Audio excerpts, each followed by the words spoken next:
Good evening and welcome to Sunset News this Monday evening. As always, we bring you news, community stories, economics, weather, and sports. I am Glenora Shipura. In the news tonight, the Old Mutual Foundation Indaba launch is held to empower Namibia youth and combat youth unemployment. Corporate Segment Managing Director at Old Mutual Namibia, Patricia Olivier, expands on the Indaba to be held on the 25th of October in Windhoek, under the theme Spilling the Tea on Youth Unemployment. Money matters, career progression, and entrepreneurship are topics to be discussed. The launch of the Indaba took place at Old Mutual in Windhoek this morning, where Tumwene Shikage reports. Matters that face us as a nation. And with the first OMF Indaba, we aim to position one of Namibia's most pressing challenges, and that is youth unemployment. Franklin Roosevelt, the old American president, used to say, we cannot prepare the future for our youth, but we can prepare our youth for the future. And the 2023 Old Mutual Foundation Indaba is therefore not just an event, it's a testament to our commitment to nurturing the potential of our nation's youth. Under the theme, Spilling the Tea on Youth Unemployment, this inaugural gathering is designed to be a beacon of hope, a source of knowledge, and a catalyst for change. It is a platform where millennials and Gen Zs and all the other generations that are young will come together to discover insights, acquire skills, and explore opportunities that will shape their future, and in turn the future of our beloved Namibia. And I think it's important that the youth take this opportunity to do so. The event is not only about raising awareness, but also about providing practical solutions. And a lot of the times we also just give these theoretical knowledge, but this time around we want to provide our youth with practical solutions. It is a place where dialogue transforms into action, where inspiration will fuel determination, and where knowledge will empower. Agriculture and Land Reform Minister Carl Schleitwein said that the government is well aware that most community members of the Kwemenen live in private commercial land where they cannot be granted land rights, and as a result, they always end up in corridors. He said that it is therefore hard at work to acquire farms for them. Schleitwein made these remarks in Parliament with regards to land matters for the Kwemenen Traditional Authority. The Kwemenen people are a sub-clan of the Damara people who inhabited the central areas during the 1930s. Schleitwein said that land reform and resettlement remains some of the most challenging policy issues that the government, and in particular the ministry, is dealing with. It has been and still is a centerpiece of our policy framework aimed at bringing about equality and equity in socio-economic opportunities for disadvantaged Namibians. Schleitwein said that this is because of the multiplicity of aspects all interrelated with each other.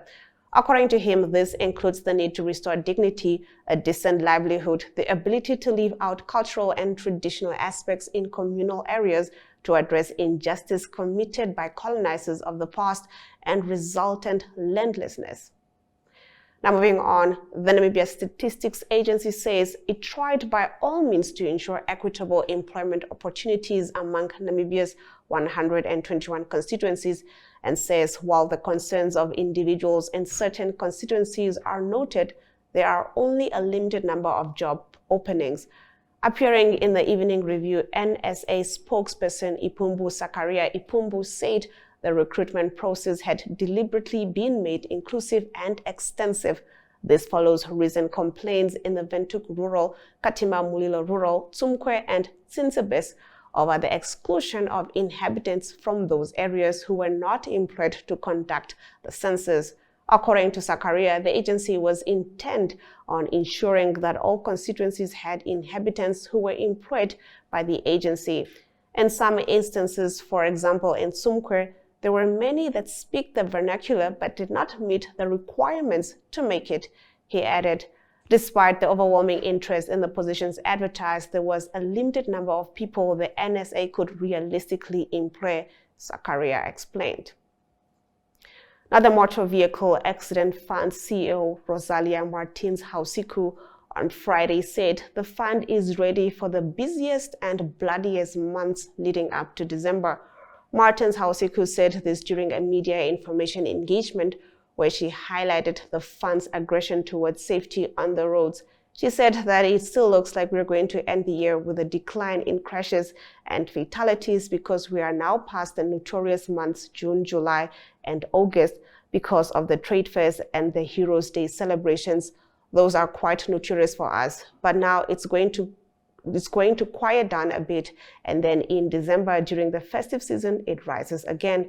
She noted that the fund has seen a decline in crashes and fatalities over the last 3 years. In 2021, the fund recorded 3,104 crashes, 550 fatalities, and 5,458 injuries. Last year, 3,070 crashes, 466 fatalities, and 5,262 injuries. From January to August 2023, the MEA fund recorded 1,943 crashes, 264 fatalities, and 3,457 injuries. The fund revealed that annually it pays 200 million Namibian dollars in claims, and so far between January and August, they've spent just over 25 million Namibian dollars for 1,552 claims. Hausiku said clients have 12 months to file claims, so the claims might still increase. Now, in our Story of the Day segment, the Erongo Regional Government hosted an outreach workshop. We get into this after this short break.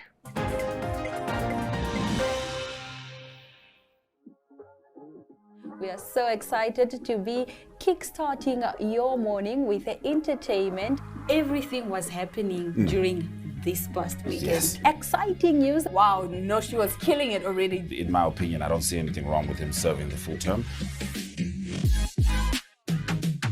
As well as keeping you informed on the issues that you need to know happening in and around our country.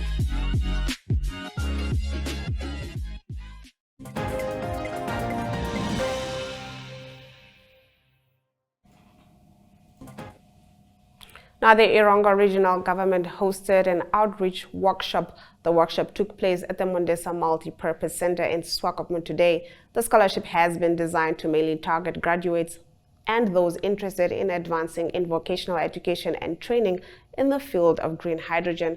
Michael Jimmy from the Erongo Governor's Office shares more. Active Land Management, called in short for SASCA, has been appointed as the implementing partners for the Y4H2 program. Is it correct? Y4H2. I see the youth are nowadays just using the short terms. Y4H2. The Y4H2 scholarship program is intended to facilitate capacity building for the emerging green hydrogen industry to avail more opportunities for employment of youth in the country. Now, we have about 3-4 projects in the Erongo region that will be piloted soon. One is already started, the Taures Green Hydrogen project. There is so much potential for young people to be employed in the project, but we don't have the skills yet. So this is an opportunity for all of you to really get into these programs so that you can be upskilled and exploit the opportunities that these green hydrogen projects will be offering in the region. No matter where you come from, if you can go and stay in the mountains, beautiful mountain spaces near Uis, where the projects will be undertaken, or where Clean Energy will have their project near office. It will be beneficial for you in the long run. Through this program, 93 Namibian youth were awarded scholarships to pursue careers related to green hydrogen in November 22. Last year, there was a poll, and I'm sure many of you were not ready yet, and already 93 Namibian youth were recipients of this scholarship. Now don't be left behind this time around. Apply. The scholarship program therefore aims to empower young people with knowledge and practical skills in green hydrogen technology. It seeks to foster a new generation of leaders who will carry the torch of sustainability and shape the future of our planet. So you guys very lucky. Moving on to community news, the official opening ceremony of the annual Namibian Heritage Week was in Swakopmund. We get into this shortly.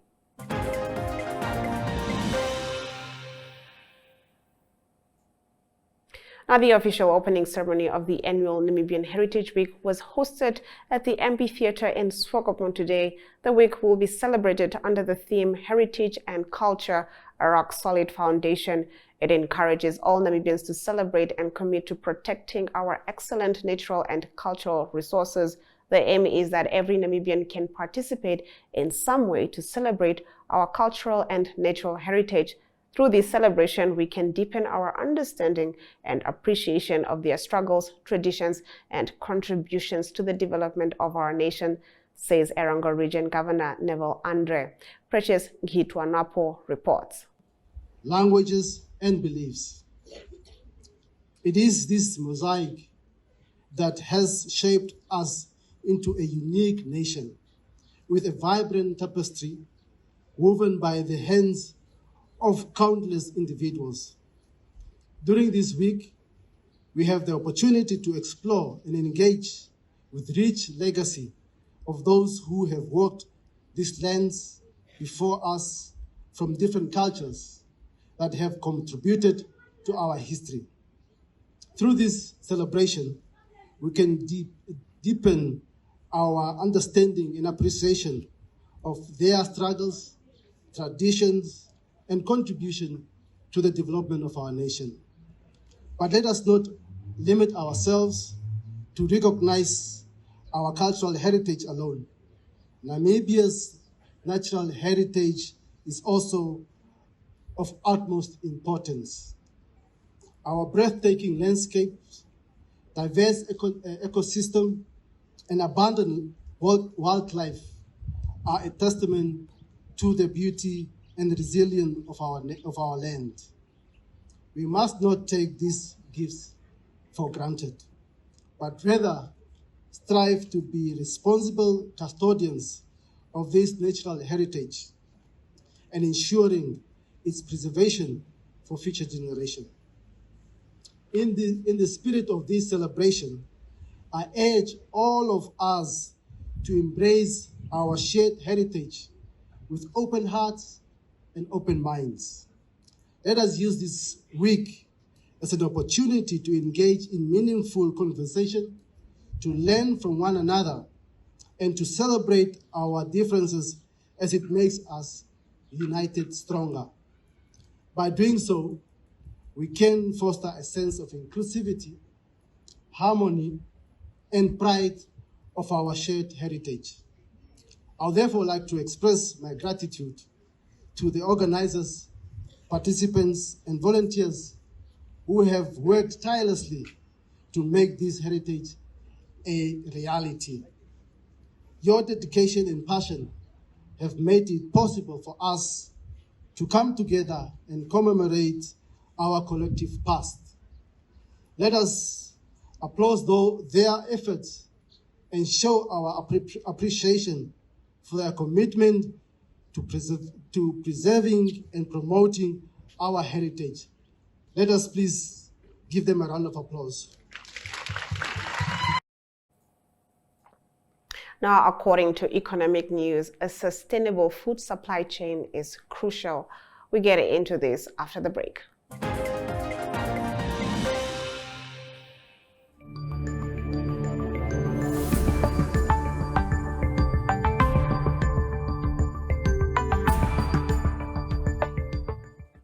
The Agricultural Bank of Namibia has urged relevant stakeholders to safeguard food security by standing together and creating a more resilient and sustainable food supply chain.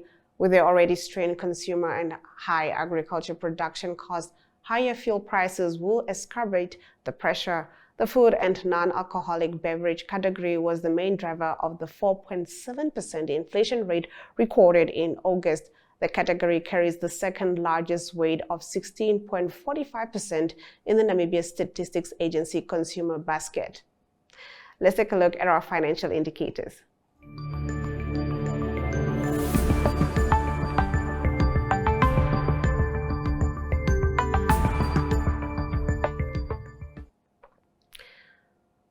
The Namibian dollar trades against the British pound at 23.51, against the euro at 20.32, against the US dollar at 19.01. 2 Namibian dollars and 61 cents gets you 1 Chinese yuan. On the commodities, gold and platinum went up while copper and Brent crude oil went down. Brent crude oil trading at 0.10%, going for $94.01 per barrel. In international news, Russia calls on World Court to throw out Ukraine genocide challenge. We get into this shortly.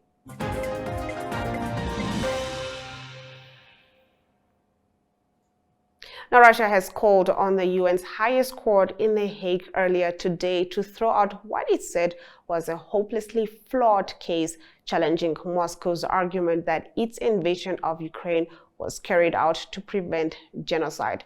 The Russian request was made at the start of hearings dealing with the jurisdiction of the International Court of Justice, also known as the World Court.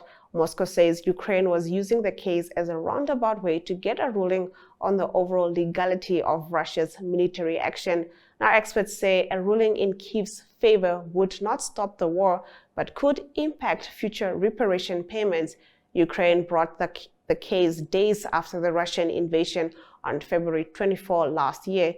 Kyiv argues Russia is abusing international law by saying the invasion was justified to prevent an alleged genocide in eastern Ukraine. Now, moving on, tens of thousands of protesters kicked off Climate Week and filled the streets of Midtown Manhattan yesterday ahead of the UN General Assembly this week, calling for President Joe Biden and world leaders to end fossil fuel use. With parades, concerts, and banging drums, protesters waved signs that read "Biden end fossil fuels kill," and "Declare a climate emergency." The message was for world leaders to save the planet from the use of oil and gas, believed to be driving a warming globe. Now, at a protest rally, Democratic U.S. Representative Alexandria Ocasio-Cortez called on Biden and world leaders to end the use of fossil fuels across the globe. Sunday's protests were part of a week-long international effort by Climate Group, a nonprofit whose purpose is to drive climate change action and stop global warming, with more than 500 protests planned in the US, Germany, England, South Korea, India, and elsewhere, totaling 54 countries. Now, after this short break, we get into your weather predictions for tomorrow.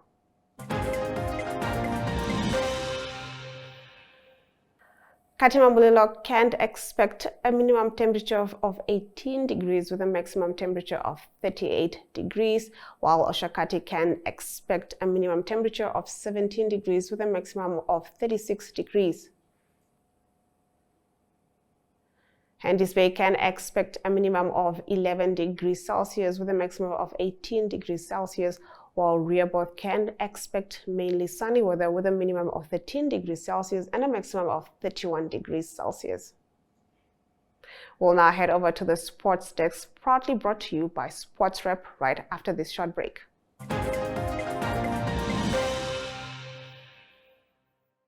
Welcome to What's Cooking, where culinary passion meets expert insights.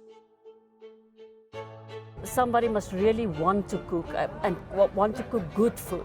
Immerse yourself in the bustling world of professional kitchens as top chefs create mouthwatering dishes.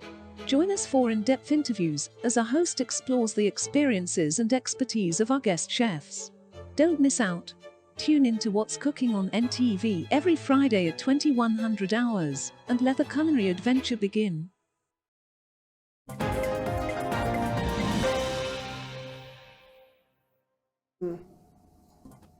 Let's get into your sports news. Again, the dueling elite women had swapped places. Leah now led Vera on the final climb of the day. The leading women swapped positions again on the descent into Morzine. As they cleared the final tech zone just 5 kilometers out, Vera Lucer was again ahead of Leah Ninchevich. Vera Lucer won her first ever UCI Marathon World Cup. Brutal race. I knew I'm good in the downhill, so I usually came back in the downhill and then I dropped again a little bit on the uphill, and then towards the end it was just Layla and myself, and I just went. I'm like, I'm not letting this go.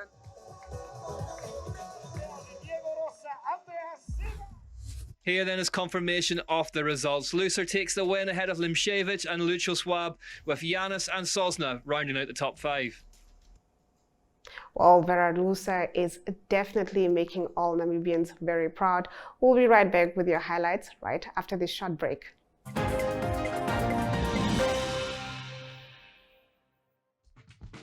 Welcome to My.NA Cars, your ultimate destination for everything automotive. I am your host, Diana Master. Teamwork makes the dream work, right? Discover the latest models, innovative technologies, and expert insights from our passionate hosts. Learn essential maintenance tips and get exclusive behind-the-scenes access to the automotive industry. Don't miss My.NA Cars on NTV every Thursday at 2100 hours. Tune in and ignite your passion for automobile.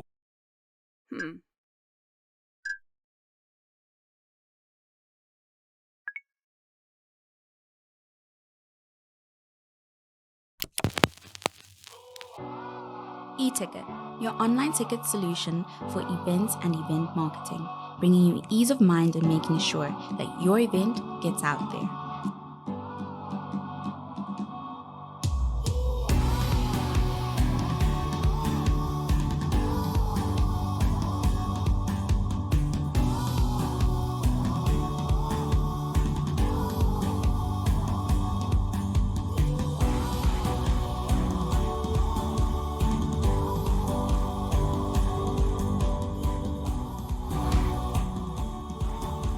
For more information, contact events@nmh.com.na. Neopaints has established a 67-year Namibian legacy, creating personalized paint solutions that blend quality and innovation for the Namibian people.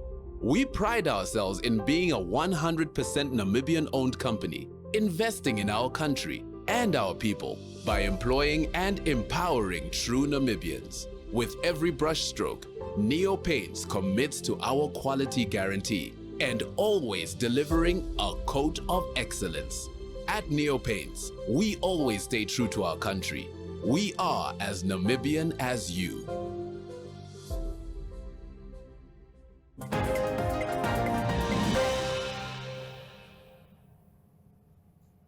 You are still watching Sunset News, and if you have just joined us, here are the news highlights from today's broadcast. Agriculture and Land Reform Minister Carl Schleitwein said that the government is well aware that most community members of the Kwemenen live in private commercial land where they cannot be granted land rights, and as a result, they always end up in corridors. The Namibia Statistics Agency says it tried by all means to ensure equitable employment opportunities among Namibia's 121 constituencies, and says while the concerns of individuals in certain constituencies are noted, there are only a limited number of job openings. Vera Lucer won the UCI Mountain Bike World Series cross-country marathon event at Morzine in France on Saturday, another significant career highlight for the 29-year-old. And with that, we've come to the end of the broadcast. Make sure you join Sunset News on Facebook, on all the NMH platforms on weekdays, as well as on our website, oneup2.com. Sunset News screens on DSTV channel 285 and GoTV channel 25 every weekday from 7:30 p.m. to 8 p.m. This has been Sunset News. Don't end your day without us.